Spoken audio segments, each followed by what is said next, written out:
మీకు first time మనం చెప్పుకోవాల్సింది ఏంటంటే క్లాస్ అన్నిటికంటే ముందు ఏది అమ్మా నాన్న.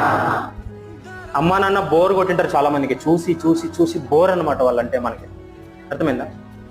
ఎందుకు చెప్తున్నాం అమ్మా నాన్న అంటే, అమ్మా నాన్నకి చాలా బాధ్యతలు ఉంటాయి, మనకి ఏ బాధ్యత లేదు, ఒకటే బాధ్యత చదువుకోవడం.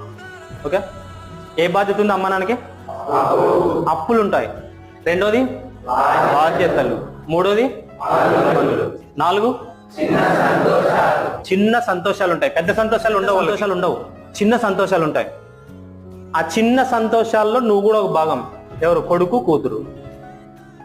మరి వాళ్ళ అన్ని బాధ్యతలు తీసుకొచ్చి మీ ముందర పెడితే నువ్వేం చేస్తున్నావు అంటే రాత్రికి రాత్రి బెట్టింగ్ ఆడుతున్నారు. సినిమా బెట్టింగ్ బంగారు రాజు ఉంది, ఇప్పుడు అంతా బెట్టింగ్ బంగారు రాజులు అయిపోయినారు. ఆన్లైన్ గేమ్ ఆడతారు, ఏదేదో డబ్బులు వేసి ఆడుతుంటారు, గేమ్స్ ఆడి లాస్ట్కి చిన్న చిన్న రుణాలు తీసుకుంటారు, అప్పులు తీసుకుంటారు సెల్లోనే 30,000 40,000